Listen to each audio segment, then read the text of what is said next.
और आगे बढ़ लेते हैं। लोकसभा के दूसरे चरण की वोटिंग कल है और जम्मू कश्मीर में वोटिंग से पहले सुरक्षा व्यवस्था चाक चौबंद है।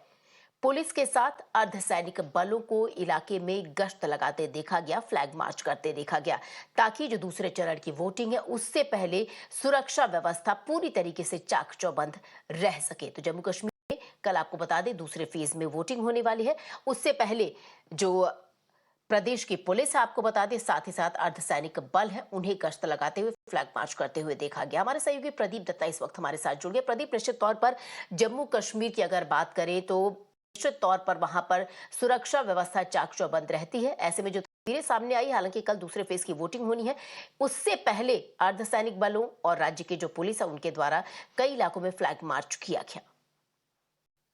बिल्कुल, आप सही कह रहे हैं कि काफ़ी ज़्यादा यहाँ पे चौकसी बढ़ा दी गई है और उसकी वजह भी है क्योंकि पिछले दिनों से देखा गया है, यहाँ पे कुछ आतंकवादी वारदातें हुई, जैसे कि 2 दिन पहले राजौरी के इलाके में एक सोशल वेलफेयर डिपार्टमेंट के एम्प्लॉय को मार दिया गया था।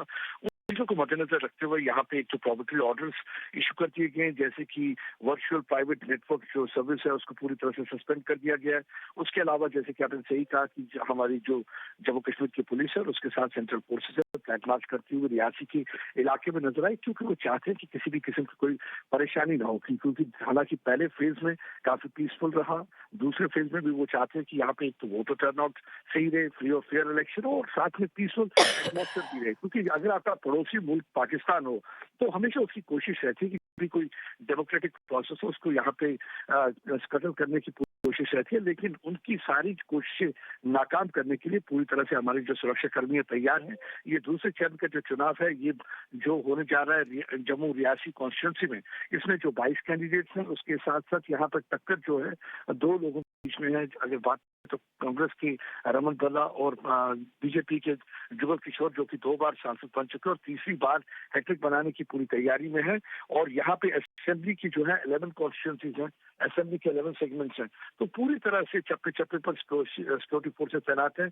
और उससे पहले एडीजी जो है यहाँ के जो आनंद जैन, उन्होंने भी एक मीटिंग दी है। मीटिंग में भी उन्होंने पूरी तरीके से सिक्योरिटी का जायजा लिया है और हर जगह पे नाके तैनात कर दिए गए और इंश्योर किया गया है कि लोगों को किसी भी किस्म की कोई प्रॉब्लम ना हो। इसके साथ साथ इलेक्टोरल लिटरेसी प्रोग्राम भी, यानी कि फर्स्ट टाइम वोटर जितने भी हैं उनको भी अवेयरनेस जनरेट की गई ताकि ज्यादा से ज्यादा जो है फर्स्ट टाइम वोटर्स इस चुनाव में हिस्सा लें और अपना मतदान करें और ताकि अपना रिप्रेजेंटेटिव चुन पाए। पूरी कोशिश है कि कोई भी परेशानी ना हो, यानी कि पोलिंग बूथ पर लोग आराम से पहुंच सके। पोलिंग बूथ में भी अंदर कैमरास लगाए गए, सर्विलेंस सिस्टम, कमांड सेंटर बनाया गया जम्मू में चीफ इलेक्टोरल के ऑफिस में, यानी कि चप्पे चप्पे नजर रखी जाएगी, पैसे को नजर रखी जाएगी, बूथ को लेकर नजर रखी जाएगी। जो गाड़ियां हैं इलेक्शन के लिए, जो गाड़ियां ड्यूटी पर है, उनके जीपीएस लगाया गया ताकि उनकी मूवमेंट को भी ट्रैक किया जाए और हर जगह पे जो है सुरक्षा बल तैनात रहेंगे। पहला फेज बिल्कुल पीसफुल रहा, दूसरा फेज भी चाहते हैं कि बिल्कुल पीसफुल,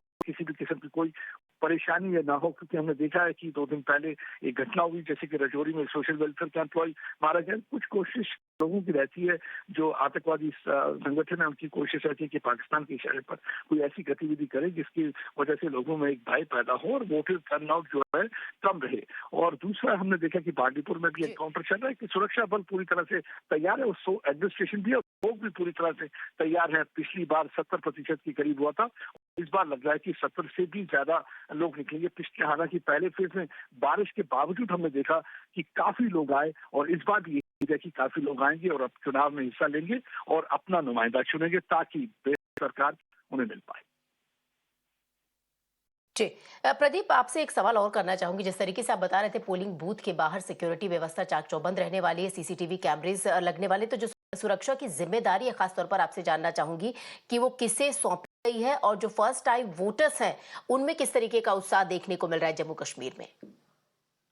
देखिए, फर्स्ट टाइम वोटर्स काफी उत्साह है, काफी एक्साइटेड है। कहते हैं कि वो एक तो बात आप सोचिए, ये जो वोटिंग होती है खाली ईवीएम का बटन दबाना नहीं है। हर जो शख्स है उसे मालूम है कि एक वीटो पावर होता है उनके पास, ताकि मतलब जब वो ईवीएम का बटन दबाएं और अपनी जो पसंदीदा जो नुमाइंदा है वो चुन पाए। और दूसरी बात जो आप ये कह रहे हैं कि आप देखिए कि इस समय 1400 के करीब जो है ये कैमरास लगे हुए हैं पोलिंग बूथ के अंदर, ताकि हर पोलिंग बूथ में नजर रखी जाए उसका कमांड और कंट्रोल सेंटर जो है चीफ इलेक्टोरल ऑफिस है, यहाँ पे वो पूरा बनाया गया, जहाँ पे 14 स्क्रीन लगे हुए हैं और लगातार मॉनिटर पे पूरी तरह से देखा जा रहा है। उसके अलावा ये भी देखा जा रहा है कि किस किस्म की रिपोर्टिंग हो रही है। खाली नजर पोलिंग बूथ पर नहीं है, यानी कि मीडिया हाउसेस पर भी नजर रखी गई कि कोई भी ऐसी रिपोर्टिंग न करे जिसकी वजह से पोलराइजेशन हो, हेट फैले, किसी के खिलाफ भी कोई तनाव पैदा हो सकता है, और उस पर भी पूरी नजर रखी जा रही है। और साथ में हर पोलिंग स्टेशन के पास आप देखेंगे कि या तो सेंट्रल फोर्सेस नजर आएंगी, पुलिस फोर्सेस नजर आएंगी, लेकिन कोशिश ये है कि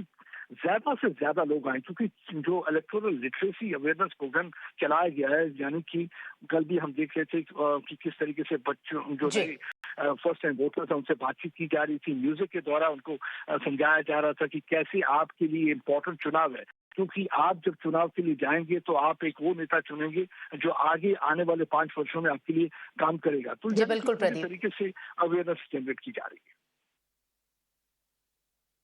जी बिल्कुल प्रदीप दत्ता, आपका बहुत बहुत शुक्रिया इन तमाम जानकारी के लिए। तो जम्मू कश्मीर में फ्लैग मार्च करते दिखाई दिए पुलिस के जवान और अर्धसैनिक बलों के जवान। आपको बता दें, कल दूसरे चरण में एक बार फिर से जम्मू कश्मीर में वोटिंग की जाएगी। इसके साथ ही पोलिंग बूथ पर सुरक्षा व्यवस्था चाक चौबंद कर दी गई। बहरहाल आगे बढ़ेंगे।